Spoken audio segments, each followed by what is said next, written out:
Guys let's go with question number 11। Question number 11 ये रहा आपके पास, ये डायग्राम है, बड़ी खतरनाक किस्म की बनी हुई है मेरे ख्याल से यार।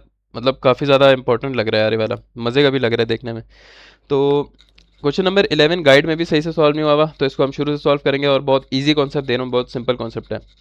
कह रहे हैं ये एक फिगर है, ठीक है, और दो वी बेल्ट वाले पुली हैं आपके पास, और ये आपकी रेवोल्यूशन दे दिए, और बेरिंग की लाइफ दे दिए, और रिलायबिलिटी दे दिए।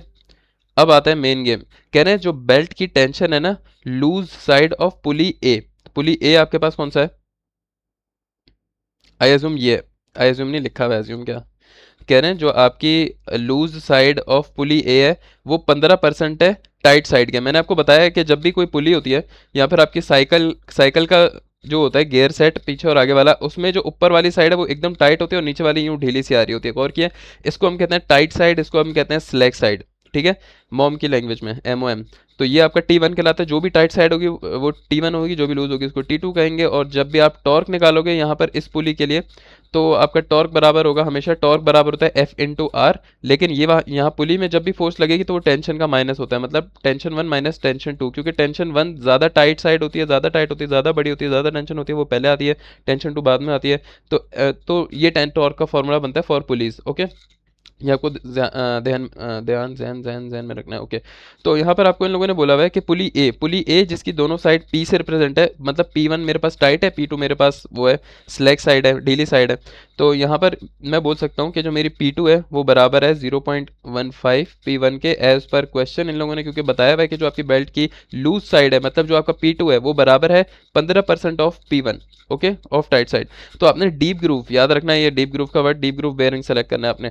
ठीक है, for use at O and E is to have a 25 mm bore. तो इन लोगों ने बोला है कि दोनों का जो बोर वो पहले ही दे दिया इन लोगों ने 25 mm। मतलब मैं अगर यहाँ पे आके देखूँ तो बोर अगर 25 mm, और डीप ग्रूव मेरा किधर है? डीप ग्रूव ये रहा मेरा, ये रहा। तो ये पहले से लोड निकला हुआ है। इस सवाल को करना क्या है फिर? इस सवाल में आपने असल में लोड निकाल के इनको कमेंट करना है, कमेंट करके बताना है क्यों, क्योंकि इन लोगों ने यहाँ सवाल में क्या बोला हुआ है, कुछ भी नहीं बोला हुआ, बस बोला हुआ सेलेक्ट करें deep groove bearing from table 1 2। कह रहे हैं अभी अभी ओरिजिनली क्या है, 25 mm बोर इसके लगे में। तो आप एक काम करें, आप फोर्स वगैरह निकालें, आप चेक करें अगर आप इससे छोटा लगा सकते हैं, हमारे पैसे वैसे थोड़े बच जाएंगे। ठीक है, using an application factor of safety और यूनिटी, मतलब V की वैल्यू यहाँ पर 1 दी हुई है। सवाल को सॉल्व करते हैं, पहले डायग्राम देख लेते हैं अच्छे से, क्योंकि हमारा डायग्राम अच्छी नहीं बनाई हुई। हमारे पास ये सारा सेटअप चल रहा है। ठीक है, इस सवाल में आपको ये गिवन है 50 न्यूटन और 270 न्यूटन। ठीक है, हमारे पास O है, O पे दो रिएक्शंस लगेंगी, एक आपकी FY FZ, E पे दो रिएक्शन लगेंगी, EY EZ। उसके बाद जो आपका ये, अब इसको सॉल्व कैसे करेंगे, ये बड़ा मसला है यार। असल में क्या होता है, जब भी एक पुली की यूं यूं करके जा रही होती है ना, ये P1 T2, तो अगर इसको इन दोनों को आपने कंबाइन करना है, क्योंकि ये दोनों सेम डायरेक्शन में। ठीक है, ये 50 और 270 की सारी एक ही डायरेक्शन में जानी है, तो मैं इसको सम अप करके डायरेक्ट प्लस कर सकता हूँ। तो मैं इसको लिख सकता हूँ 270 + 50। और इस वाली, ये वाली क्योंकि इस डायरेक्शन में जा रही है, तो मैं भी इसको भी सम कर सकता हूँ कि P2 + P1 is equal to, late से मैं कैपिटल P बोलता हूँ। और फिर मैं कैपिटल P को दो उसमें डिवाइड कर दूंगा, साइन और कॉस में, क्योंकि मुझे एंगल गिवन है। सिंपल। तो मेरे पास ये भी Z एक्सिस और X एक्सिस में इस तरह परफेक्टली हर चीज़ बन जाएगी। तो हम सवाल को यहाँ पे शुरू करते हैं कुछ इस तरह से। जब आप उसको ब्रेक करोगे तो इस तरह से ब्रेक हो जाएंगे। FC दो आ रही थी, तो दो को आपने एक में कंबाइन कर दिया। ये मैं समझा देता हूँ अभी। सबसे पहले रिलायबिलिटी, आपको वापस कंबाइंड रिलायबिलिटी दी हुई है, R² की वैल्यू गिवन है, आप R निकाल लोगे वापस, रिलायबिलिटी ये आपको काम आएगी। टॉर्क की अगर हम बात करें तो मैंने भी आपको बताया T1 - T2 × R होता है। ठीक है, तो अभी हम टॉर्क निकालना है पॉइंट C पर, ये वाला जो पॉइंट है यहाँ पर निकालना है। तो यहाँ पर T1 आपको कितना गिवन है, जो चीज़ बड़ी है वो T1 है, जो T1 है वो बड़ी है, सीधी बात है। तो यहाँ पर आपके पास पुली पे दो स्ट्रिंग्स हैं, एक 50 न्यूटन की, एक 270 की है। तो जाहिर है T1 क्या होगा आपका यहाँ पे, tension in the tight side, जो कि 270 है, तो 270 - 50 आपने यहाँ पे लगा दिया, T1 - T2। और रेडियस आपको गिवन था इसका 300, तो आपने लिख दिया 150 मिलीमीटर था, मीटर में कन्वर्ट कर दिया। आपको यहीं पर डायग्राम में गिवन है, सही है, 300 डाया, 250 डाया। इसके बाद आपने क्या किया, आपने इसके लिए भी टॉर्क का लगा दिया, टॉर्क ए पर भी आपने टॉर्क लगाया। टॉर्क क्योंकि शाफ्ट में सेम रहती है, मैं पहले बता चुका हूँ, तो इसमें भी P1 - P2 लगाया। लेकिन आपको पता है कि P2 बराबर है 0.15 P1 के, आपने यहाँ पे 0.15 P1 रखा, इसको माइनस हुआ 0.85 हो गया। और आपको रेडियस पता था, इसका डायमीटर 250 होता है, रेडियस आपने रखा, टॉर्क आपको पता था। यहाँ से आपके पास P1 की वैल्यू आ जाएगी। P1 की वैल्यू आएगी तो आप यहाँ से 0.15 करके P2 की वैल्यू भी निकाल लोगे। अब टोटल इसको रिजल्टेंट कर लो, P1 प्लस P2, आपके पास क्या बना, आपने इसको F बोल दिया, से कैपिटल P नहीं, आपने इसको F के नाम से बोल दिया, FA। तो आपकी F है आगे P1 प्लस P2 जो कि 357 बन रही है, एक चीज़। दूसरी चीज़ FC को भी आपने कंबाइन कर दिया, 270 और 50 ये जो यहाँ पे बन रही थी, एक बना दिया इसको, ठीक है। नाउ अब आपकी जो P1 P2 इस तरह थी, अब ये इस तरह बन गए FA, ये दोनों कंबाइन होकर आपकी क्या बन गए FA। अब FA किसी एंगल पे लग रही है 45, आपने क्या किया, आपने इसको कंपोनेंट में ब्रेक कर दिया, FA cos theta FA sin theta, और आपने वो कंपोनेंट यहाँ इस तरह लगा दिया। ओके परफेक्ट, ऐसे समझ आ गया। अब सारी क्योंकि आपको अब अच्छा अभी आपको ये नहीं पता, F A Y is equal to F A sine theta, आपने यहाँ पर एफ ए वाई और एफ ए जेड की भी वैल्यूज निकालनी, सही है, क्योंकि तो एंगल आपका 45 है तो दोनों आपकी सेम रहेंगी, टू ईजी सिंपल बात है। अब आपको सारी फोर्सेस पता चल गई अननोन, अब रिएक्शन फोर्सेस पे आएंगे। अब आपने क्या होता है, रट लो स्टेप्स, समीशन एफ वाई लगा दो, समीशन एफ वाई पे ये तीन फोर्सेस लग रही हैं जो कि ये वाली ये वाली ये वाली लग रही है। अब समीशन एफ जेड लगा दो, जेड पे ये वाली फोर्स लग रही है, ये वाली फोर्स लग रही है, ये लग रही है, चार फोर्सेस जेड पे लग रही हैं। तो समीशन एफ वाई कर दिया, यहाँ पर आपको एफ ए वाई की वैल्यू पता है, उसको वहाँ ले गए तो एक इक्वेशन ये बन गई। जेड की बात की तो चार फोर्सेस थी, चार में से एफ ए जेड पता है और एफ सी आपको पता है, इन दोनों को प्लस माइनस करके वहाँ ले गए, ये एक दूसरी इक्वेशन बन गई। इनको अभी पॉज कर दो। अब आ जाओ मोमेंट्स के ऊपर। मोमेंट्स हम लेते हैं वाई और जेड एक्सिस पे, आपने लेना होता है, रट्टा मार लो कि आपने ये स्टेप करना ही करना है। तो सबसे पहले मोमेंट एट वाई एक्सिस पे लिया, ये चीज़ मैं पहले भी बता चुका हूँ कि मोमेंट का क्या चक्कर है सारा। दो पॉइंट मैंने बताए थे भाई, हमने क्या क्या लिया मोमेंट को, इस पॉइंट पर हमने लिया वाई एक्सिस पर, सही है, तो पॉइंट ओ वाई एक्सिस, फिर हम लेंगे इसी पॉइंट पर जेड एक्सिस पे moment, summation moment is equal to zero. सारे सारे सवालों में हम यही करना है, रट्टा मार लो।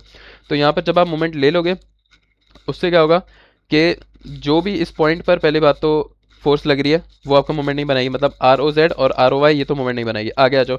उसके बाद जब आपने वाई एक्सिस पे ले लिया तो जितने भी वाई एक्सिस के पैरेलल हैं वो मोमेंट नहीं बनाएगी। इसकी लॉजिक समझाने में बड़ा मसला होगा, बस आप रट्टा मारो इसको कि जो भी आप एक्सिस ले लो, जैसे वाई एक्सिस लिए तो वाई एक्सिस के पैरेलल जितने भी हैं वो मोमेंट नहीं बना पाएंगे, क्योंकि वो समझो सेम डायरेक्शन में जा रहे हैं बस। और हमें जो मोमेंट का फॉर्मूला होता है वो F into D perpendicular distance होता है, सही है, क्योंकि ये सेम डायरेक्शन में जा रहे हैं, इनका परपेंडिकुलर डिस्टेंस नहीं बनेगा, और ये अलग डायरेक्शन में तो इनका एक्स वाई एक्सिस से एक डिस्टेंस बनेगा, सही है। तो आपने क्या याद रखना है, एक तो जिस पॉइंट पे मोमेंट ले रहे हो आप वहाँ पर कोई फोर्स मोमेंट नहीं बना पाएगी, और जिस एक्सिस पे ले रहे हो उस एक्सिस वाली फोर्सेस मोमेंट नहीं बनाएंगी।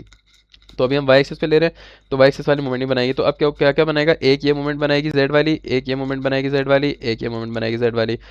हमने क्या किया, हमने एंटी क्लॉकवाइज पॉजिटिव रखा है, तो अगर इस पॉइंट पर मैं ले रहा हूँ, मैं इस पॉइंट को फिक्स किया, यहाँ से फोर्स लगाऊंगा, ये इसको एंटी क्लॉकवाइज घुमाएगी, ये फोर्स को क्लॉकवाइज घुमाएगी, ये फोर्स इसको क्लॉकवाइज घुमाएगी, तो एक आपकी पॉजिटिव होगी बाकी दोनों नेगेटिव हो जाएंगी। तो इसी तरह हम सबमिशन मोमेंट जब आपने किया तो एक पॉजिटिव होगी बाकी दोनों नेगेटिव होगी। डिस्टेंस इनका परपेंडिकुलर आपने जो ये लिखा हुआ है, ये रहा डिस्टेंस 300, अच्छा मैंने लिखा है यहाँ पे, ये रहा डिस्टेंस 300 400 और 150, तो मतलब यहाँ से यहाँ तक का 300 है, और यहाँ से यहाँ तक का 700 है, और यहाँ से यहाँ तक का 850 है। आपने यहाँ पर मोमेंट निकाल लिया आराम से, सारी चीज़ें डाली, आपको यहाँ पर आर ई एफ सी भी पता है और ए जेड भी पता है, आर ई जेड आ जाएगा, राइट। और इस आर ई जेड को आपने डाल देना है इस अपनी इक्वेशन में जो कि जेड वाली इक्वेशन है यहाँ पर, तो आर ओ जेड भी आ जाएगा आपके पास। इसी तरह जेड के लिए करोगे, जेड के लिए अगर हम आते हैं तो मैं इसको थोड़ा सा मिटा दूँ जल्दी से we have to do it quick man.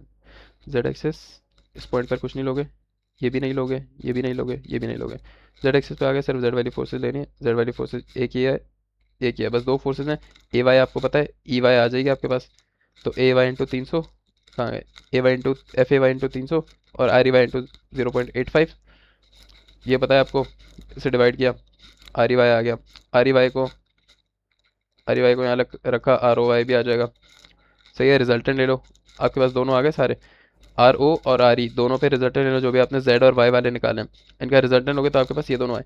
आपने गौर किया कि ये आपके पास 1 न्यूटन बड़ा आ रहा है, ठीक है, कुछ करना कैलकुलेशन ध्यान से करो ताकि 1 न्यूटन पे भी मसला हो जाएगा। तो जो भी बड़ा आएगा वो गवर्न करता है आपकी पूरी सिस्टम को, अब उसको पूरा सॉल्व कर लो तो आपका पूरा सिस्टम सॉल्व हो जाएगा। तो हम इसको पिक कर लेंगे आर ई को, ठीक है, आर ई को।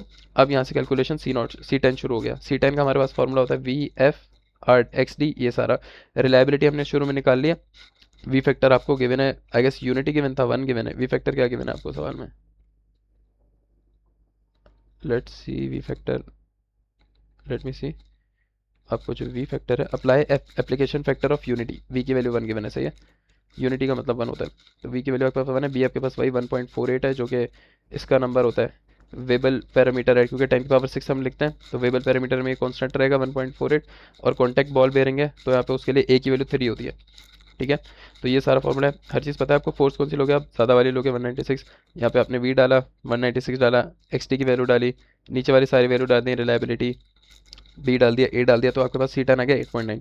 अच्छा, एक्स डी कैसे निकालेंगे, एक्स डी का फॉर्मूला होता है लाइफ एन 60, और ये लाइफ आपको ये गिवन है, नंबर ऑफ रेवोल्यूशन गिवन है आपको 60, और 10 कॉन्स्टेंट है, आपने डाला एक्स डी आ गया, you have the C 10 right, and आपके पास सी 10 आ रहा है 8.9, you have to select in the deep groove, तो आप यहाँ पर आ गए हो, आपने डीप ग्रूव पे आए 8.9, तो 8.9 इनके बीच में आएगा, सही है, तो आप उसके बेहतर के लिए 9.5 वाला सेलेक्ट कर लोगे डीप ग्रूव का।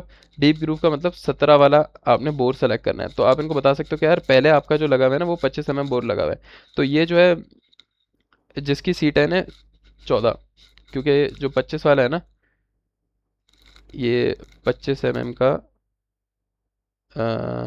डीप ग्रूव, इसकी पहले कितनी है 14, तो कह रहे हैं कि भाई यार हमें तो 14 की ज़रूरत नहीं है, हमारी जो फोर्स आ रही है, मतलब ये 14 की फोर्स हैंडल कर सकता है जो 25 का आपने लगाया हुआ है, वो आप बोलो कि यार हमारी जो फोर्स है वो तो 8.9 आ रही है, तो आप बोलो कि यार अगर आप इस पर 17 वाला वो भी लगा दो ना बेयरिंग, तो आपका काम चल जाएगा, तो पहला वाला आपका काफ़ी ज़्यादा सफिशेंट है, ओवर एफिशिएंट है। Bye bye, that's it for the question guys.